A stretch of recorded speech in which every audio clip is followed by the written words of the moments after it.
ঝিনাইদহে ব্যবসায়ী বরুণ হত্যা মামলা ভিন্ন খাতে নেওয়ার চেষ্টার প্রতিবাদে সংবাদ সম্মেলন। ঝিনাইদহে ব্যবসায়ী বরুণ ঘোষ হত্যা মামলা ভিন্ন খাতে নেওয়ার চেষ্টা ও তার জমি বিক্রির পাইতারার প্রতিবাদে সংবাদ সম্মেলন করেছেন। শনিবার দুপুরে শহরের একটি রেস্টুরেন্টে এই সংবাদ সম্মেলন করেন নিহতের ভাই অরুণ ঘোষ। সংবাদ সম্মেলনে তিনি অভিযোগ করেন ২০২৪ সালের ৯ জানুয়ারি সন্ধ্যায় শহরের হামদ ঘোষপাড়া মোড়ে তার ভাই বরুণ ঘোষকে কুপিয়ে হত্যা করা হয়। ২০২৪ সালের ৯ জানুয়ারি আমার ছোট ভাই বরুণ কুমার ঘোষ নৃশংসভাবে হত্যা হয়।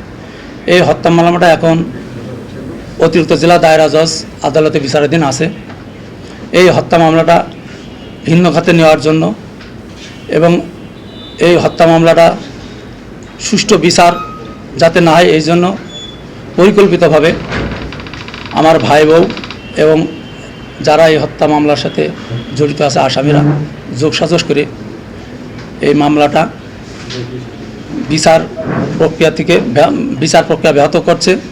এবং আপনারা জানেন আমার এই ভাই আজকে ২.৫ বছর মৃত্যুবরণ করেছে। আমার ভাই বউ সেই হত্যা মামলার তিনি যে বাদী হিসেবে কোনো সাক্ষী এখনও পর্যন্ত দেয়নি। এবং আপনারা জানেন গত ২২ তারিখে আমি এই হত্যা মামলার সাথে জড়িত থাকতে পারি বলে একটা অভিযোগ উপস্থাপন করেছে সাংবাদিক সম্মেলনে।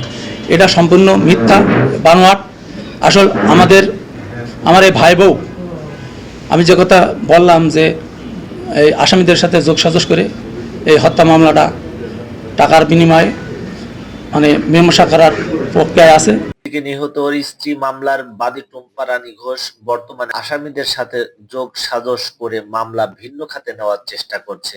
এছাড়াও নিহতর জমি আইন বহির্ভূতভাবে বিক্রি করছে।